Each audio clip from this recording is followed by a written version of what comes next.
how can AI impact pricing, and specifically maybe e-commerce pricing, but any pricing really? So what are your thoughts on AI and pricing? That's a very good question. I mean, the answer for that is like really, as often we give answers in the pricing space, it really depends, right?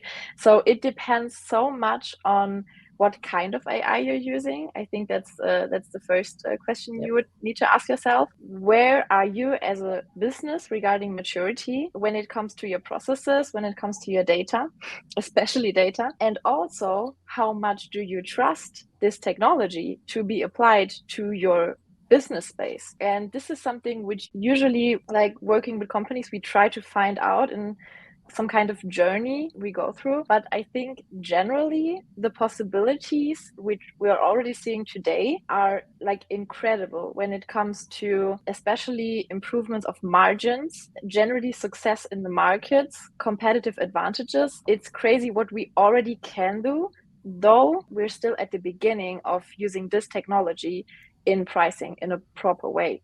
I mean, there have been several companies around using this technology in software, but we're, as I said, already still at the beginning, not only due to the fact that it is still young technology in terms of if you look at the history of pricing in general, but it is also due to the fact that many companies are not even ready yet to use it to its full extent. So, and I think that is actually where most of the companies that are really interested in AI should focus on, to really educate themselves, learn about what can AI do and to which extent are we willing and able to use this technology in our pricing. So to just maybe give some examples to make it a little bit less more theoretical. I mean, AI can be something where you use, let's say, a simple machine learning technology to segment your data, to allow you to price a little bit more targeted when it comes to customer and product segmentation, for example. And you can basically start from that, like using your data, use machine learning to get basically on top of your data, become the master of your data. And then there are so many different use cases, so many different scientific approaches to use machine learning and AI. And this can really scale up to a place where you can use stuff like multi-agent artificial intelligence, which really basically tries to simulate every single price point, every single transaction that would be possible in your scope that you have set, to then come up with the best outcome and to give a recommendation on every single part of the pricing process that you need to be doing to get to that perfect optimum price defined on your targets. So this is really complex already, and you really need to have this supported by a proper set of data. You really want to know your targets, because that's where it already starts with. Many businesses want to improve, but they don't really know what they want to be improving for. So you need to be clear on where you want to go, what you want to achieve, and you need to have a proper set of data to support this. And if you have this, it's already possible to get to a really sophisticated level of optimizing prices and having price recommendations, and really getting at a place where it will be really hard for your competition to catch up on you, because you're set up very well with that.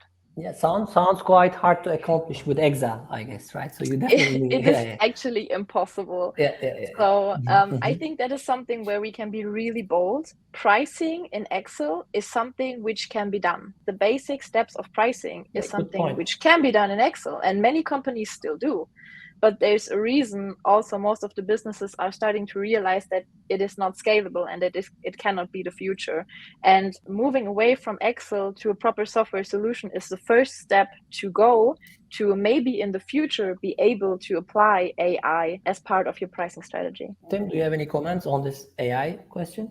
It is a precursor question that management must address before they even walk down the aisle. Executives have to realize they have control over this pricing. They have to realize it's a decision that they can control. Too often when I talk to executives or finance people, like people choosing companies to invest in, they take pricing as an output, something that's, defined by the invisible hands of the market, not as actually a decision that they made and a direction they want to go in. And when they see it as just like the invisible hand of the market, they don't have control, then there's no investment in pricing, there's no AI. When you start to see it as something you can influence, you can impact, you can Then suddenly intelligence comes in, and using AI, the artificial intelligence, like Pricefx has a price analyzer module, for instance, and using that basic stuff to help guide those decisions is great. And there's a challenge. You can't just let the software do it on its own. It's one of the things we found a way of talking about ChatGPT is they have hallucinations, right? Yeah. It just makes up stuff. Same, unfortunately, with AI applied to pricing. And you have to actually have a humans interact with the data and make decisions and say yes and no. It's not just simply an automation. It's reasons why I prefer to call it intelligence augmentation than artificial intelligence. However, I've lost that game, so I'll take whatever term we want. Yeah, tough game though. Yeah.